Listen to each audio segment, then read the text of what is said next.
O antropólogo Martinho Brito considera que o dia 13 de janeiro de 1991 foi uma complementariedade da libertação nacional, levando em conta que antes desta data havia uma libertação condicionada.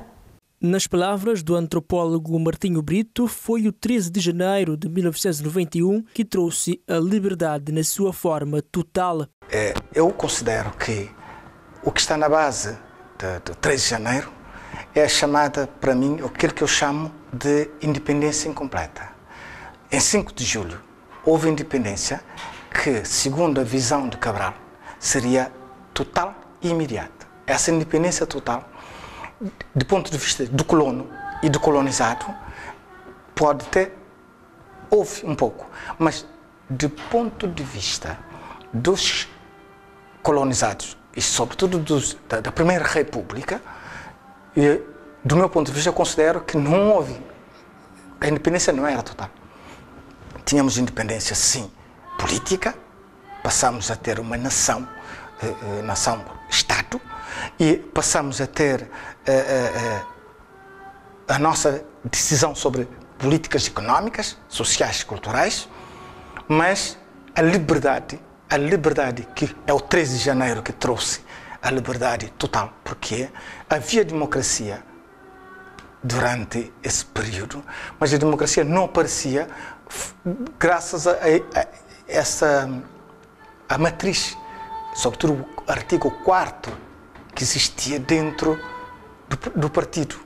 O mesmo destacou que durante a Primeira República havia uma liberdade bastante condicionada. Havia uma liberdade condicionada. Eu podia sair durante a Primeira República, eu falo da minha experiência, eu podia sair, eu podia falar, mas não podia falar em todo o sítio, como agora. Havia coisas que eu tinha que falar, aliás, pensar, mas não podia falar. E se eu falasse, e se fosse pego ou apanhado para uma pessoa, denunciado, eu ia para a cadeia.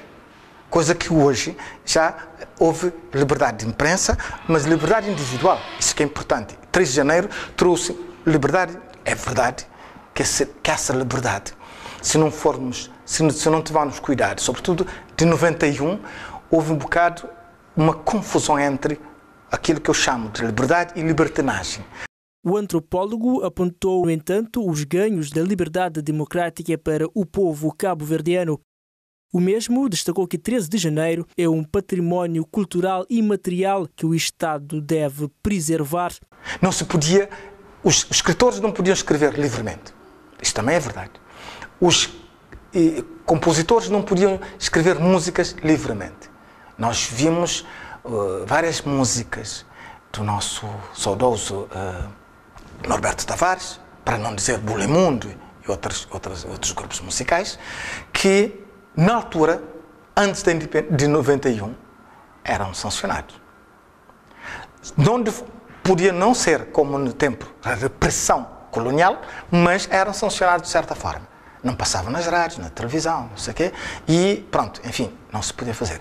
Portanto, do ponto de vista cultural e social, para mim, 13 de janeiro é um património cultural e imaterial de Cabo Verde que o Estado precisa de classificar. Martinho Brito não deixou de destacar também as lacunas que ainda persistem na democracia cabo-verdiana 32 anos depois. E com a democracia, a liberdade houve maior, mas também ainda continuamos com a democracia condicionada. Por exemplo, é preciso, e ainda ontem ouvi, e estamos a ouvir, e já li várias vezes em comunicação social e nas redes sociais, em que é preciso valorizar, respeitar as instituições do Estado, instituições democráticas. Ou seja, nós temos um Presidente da República eleito, nós temos um governo eleito, nós temos outros órgãos que não são eleitos, mas que as pessoas que têm representação e que fazem, no caso dos magistrados e judiciais.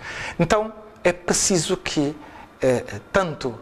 houve uma maior valorização, mas isso não é só de fora para dentro, é de dentro para fora. Ou seja, os políticos têm que ter respeito entre eles, e acho que é necessário se respeitarem pessoalmente mutuamente, mas é preciso que eu respeite a mim para poder respeitar o outro. Referiu ainda que existe muita confusão entre a liberdade e a libertinagem, sobretudo no tocante aos jovens em relação às redes sociais.